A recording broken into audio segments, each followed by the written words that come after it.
Welcome back to my channel. আমি মিঠু। আমি চলে এসেছি আবারও আপনাদের কাছে একটা নতুন ভিডিও নিয়ে। আশা করি ভিডিওটা আপনাদের ভালো লাগবে। আমি কিন্তু অনেকগুলো ভ্রমণের ভিডিও দিয়েছি, আপনাদের কিন্তু মোটামুটি সাড়া পেয়েছি। আশা করি আরও সাড়া পাবো, আরও ভালোবাসা পাবো আপনাদের থেকে। আর আমি যেটা বলতে চাইছি যে ভ্রমণের ব্যবহারিক অর্থ হচ্ছে নানা রকম। যেমন প্রাতকালীন ভ্রমণ, বৈকালীন ভ্রমণ, নদীর পাড়ের ভ্রমণ, জ্যোৎস্নার আলোয় ভ্রমণ, ট্রেনের বাসের, উড়োজাহাজের জলযানের ভ্রমণ ইত্যাদি ইত্যাদি। আক্ষরিক অর্থে আমরা যেটা বুঝি, ভ্রমণ অর্থ হচ্ছে বেড়ানো, ঘোরাঘুরি, এক জায়গা থেকে আরেক জায়গায় যাওয়া, অর্থাৎ পর্যটন করা। অন্য অর্থে দেশ ভ্রমণ। এছাড়া এমন অর্থ যেটা বুঝি সেটা হচ্ছে চিত্র বিনোদন, পর্যটন ও অবকাশ যাপন। ভ্রমণ মানুষের জীবনে আনে বৃহত্তের আহ্বান, আনে অজানা সৌন্দর্যের সংবাদ, অজানা সান্নিধ্যে মানুষ পায় বিস্ময়ের শিহরণ। তাই ভ্রমণ শুধুমাত্র দেশের মধ্যে সীমাবদ্ধ থাকে না, দেশে বিদেশে ভ্রমণ সমানভাবে উল্লেখযোগ্য। তবে একটা ঘটনা, যে মানুষের মধ্যে ভ্রমণের আবশ্যিক দিক নিজের দেশকে জানবার, বোঝবার, দেখার। নিজের জন্মস্থানের গঞ্জ, শহর, নগর থেকে বেরিয়ে দেশ ও বিদেশের নানান জায়গায় ভ্রমণের মাধ্যমে জানাটা ভ্রমণের মুখ্য উদ্দেশ্য। আর তাছাড়া দিনের পর দিন একই পরিবেশে জীবনযাপন থেকে ক্ষণিকের মুক্তি, একটু বৈচিত্র্যের আস্বাদনের উপলব্ধি, যে বিচিত্র আমাদের দেয় অপরিসীম আনন্দ। তা আজকে আমি আপনাদেরকে নিয়ে যাব বুধা নীলকণ্ঠ আর স্বয়ম্ভনাথ মন্দিরে। তাহলে চলুন আমার সঙ্গে আপনারা, আমি যেখানে যাচ্ছি সেখানে আপনাদেরকেও সঙ্গে করে নিয়ে যাই। আর আপনারা আমার সঙ্গে থাকবেন, পুরো ভিডিওটা দেখবেন, ভালো লাগবে আশা করি। এবার আসি বুধা নীলকণ্ঠের কথায়। কাঠমান্ডু থেকে প্রায় 10 কিলোমিটার দূরে শিবপুরী পর্বতমালার পাদদেশে এই বুধা নীলকণ্ঠ আছেন, পৃথিবীর বৃহত্তম শায়িত বিষ্ণু মূর্তি। আর এই চতুষ্কোণ জলাশয়ের মধ্যে অনন্ত শয়নে রয়েছেন এই বিষ্ণুর 18 ফুট একটি মূর্তি। একখণ্ড বিশালকার কালো পাথর কেটে তৈরি করা হয়েছিল। সব থেকে আশ্চর্যের বিষয় হচ্ছে, এই ধরনের কালো পাথর কিন্তু নেপালের এই উপত্যকায় পাওয়া আর যায় না কোথাও। পুরাতত্ত্ববিদদের মতে যে রাজমহল পাহাড় থেকে প্রান্ত এই কালো পাথর, যেটা ইংরেজিতে আমরা বলি ধজল সধ ধস, হ্যাঁ, এই নামে এটা পরিচিত। এখন প্রশ্ন হচ্ছে যে এই বিরাটকার যে পাথর এখানে কিভাবে এলো? না, একটি মাত্র পাথরকে খোদাই করে মূর্তি বানালেন কারা? সেখানকার বৃদ্ধ পূজারী মাথায় চুলকিয়ে জানালেন যে একাদশ শতাব্দীতে এক চাষি চাষ করতে এসেই তিনি দেখতে পেলেন যে মাটি ফেটে রক্ত বের হচ্ছে। কৌতূহলবশত তিনি ডাকলেন গ্রামবাসীদের, শুরু হলো খোঁড়াখুড়ি। আর মাটি খুঁড়তেই বের হলো আজকের এই বিষ্ণু মূর্তি। ঐতিহাসিকদের মতে 10ম শতাব্দীতে রাজা বিজয়কান্দের নেপালে নাগ ও বাসুকী পূজা শুরু করেন। তার আমলে বেশ কিছু মূর্তি, মানে বিষ্ণু মূর্তি যেটাকে আমি বলছি, সেই বিষ্ণু মূর্তি তৈরি হয়েছিল। এটি তার মধ্যে অন্যতম। অনন্ত শয্যায়, মানে সব সময় কিন্তু শোয়া থাকে। অনন্ত শয্যায় শায়িত বিষ্ণুর নাম হচ্ছে বুধা নীলকণ্ঠ। আমরা জানি যে নীলকণ্ঠ মানে হচ্ছে শিব।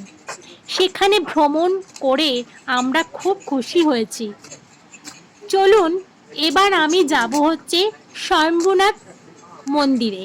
এই স্বয়ম্ভনাথ নেপালের প্রাচীনতম ধর্মীয় স্থানগুলির মধ্যে একটি। স্বয়ম্ভূনাথ হলো কাঠমান্ডু শহরের পশ্চিমে কাঠমান্ডু উপত্যকায় একটি টিলার চূড়ায় অবস্থিত প্রাচীন ধর্মীয় কমপ্লেক্স। কমপ্লেক্সটিতে একটি স্তূপ, বিভিন্ন মঠ এবং মন্দির রয়েছে, যেগুলি তৈরি হয়েছিল লি চাভি যুগের সময়। লি চাভি জিনিসটা আমি কিন্তু বুঝতে পারিনি। সাম্প্রতিক সংযোজন হচ্ছে একটি তিব্বতী বিহার, জাদুঘর এবং গ্রন্থাগার। কমপ্লেক্সটি দুটি প্রবেশ পথ, একটি দীর্ঘ সিঁড়ি যা সরাসরি মন্দিরের মূল প্ল্যাটফর্মের দিকে গেছে, আর যেটা পাহাড়ে একদম শীর্ষে থেকে পূর্ব থেকে, এবং আরেকটি দক্ষিণ থেকে দক্ষিণ পশ্চিমে প্রবেশ করেছে। পাহাড়ের চারিদিকে একটা গাড়ি রাস্তা, সিঁড়ি, শীর্ষে পৌঁছনের দর্শনীয় স্থান বজ্র। কাঠমান্ডু শক্তিশালী রাজা প্রতাপ মল্লা, যিনি 17তম শতাব্দীতে পূর্ব সিঁড়িটি নির্মাণ করেছিলেন। আজ থেকে কত বছর আগে স্থানটি বৌদ্ধ ও হিন্দুদের কাছে সম্মানের এটা। যদি 2015 সালের ভূমিকম্পে এই কমপ্লেক্সটি যথেষ্ট ক্ষতিগ্রস্ত হয়েছিল, এখন কিন্তু এই স্তূপটিতে দর্শনার্থীরা খুব আসছে, যাচ্ছে, ঘুরছে, বেড়াচ্ছে, তাদের এখন প্রচণ্ড ভিড় হচ্ছে।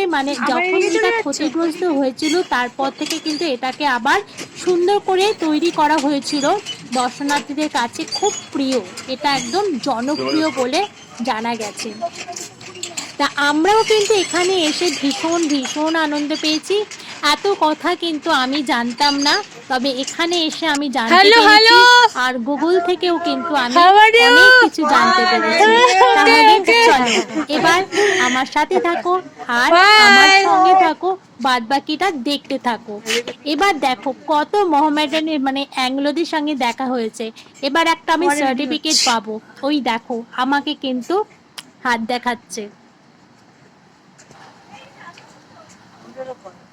করলাম তো। नमस्ते। নমস্তে। Very good.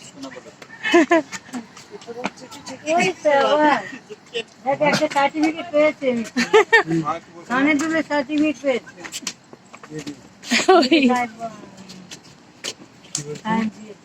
আচ্ছা আচ্ছা अच्छा अच्छा बहुत अच्छा।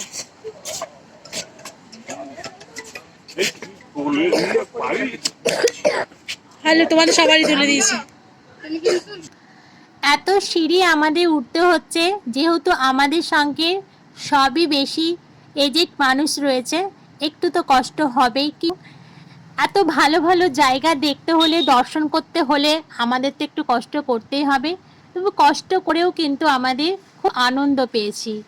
বাকি আর তো অনেক নেপালের ভিডিও তোমাদের আমি অনেক অনেক দিয়েছি, যতগুলো আমি বেরিয়েছি মোটামুটি তোমাদের সঙ্গে আমি সবটাই শেয়ার করেছি। আর এটাই হচ্ছে মনে হচ্ছে নেপালের লাস্ট ভিডিও, আর আমার কাছে নেপালের ভিডিও নেই। এখানে কিন্তু প্রচুর বাঁদর আছে, দেখো প্রচুর বাঁদর রয়েছে। চলো বাঁদরগুলোর সঙ্গে তোমাদের সঙ্গে একটু দেখাবো।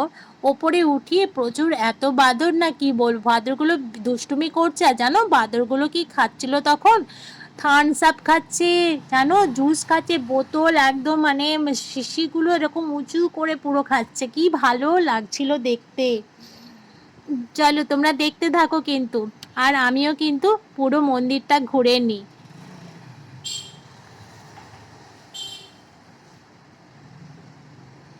এই দেখো রাজা আবার বাঁদরের ছবি তুলছে, দেখেছো কত বাঁদর ওদেরকে খেতে দিচ্ছে।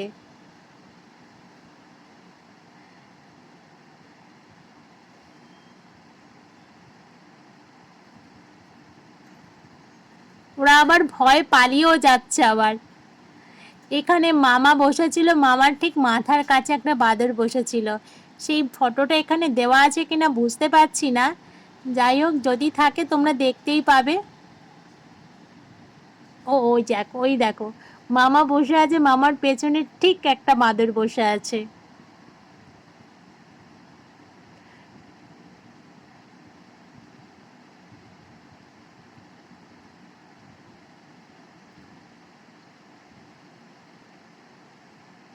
এখানে কিন্তু সবাই দেখো মানে জলের মধ্যে সবাই পয়সা ছুঁড়ে ছুঁড়ে দিচ্ছে, আমরাও দিয়েছি এখানে।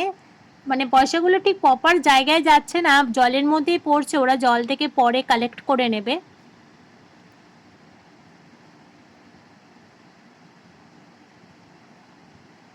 এখানেও কিন্তু বুদ্ধের ছবি দেখতেই পাচ্ছ, এটাকে চিনতেই পাচ্ছ বুদ্ধ।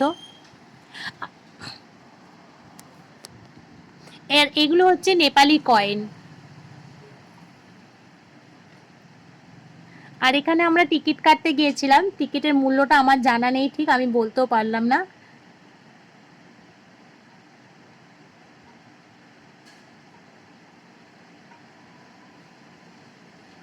আর আমার এই বেড়ানোর ভ্রমণগুলো দেখে তোমাদের কেমন লাগছে আমাকে কিন্তু কমেন্ট করে জানিও।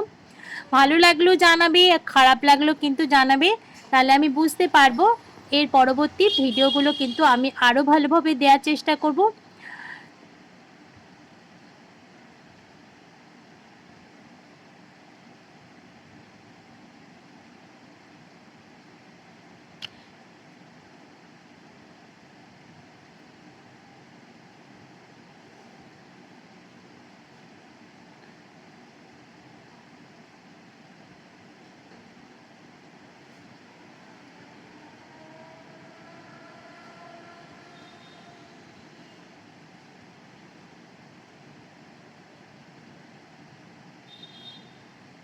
আজকের ভিডিওটা তাহলে এই পর্যন্তই থাক, ফিরছি পরে একটা কোনো ব্লগ নিয়ে।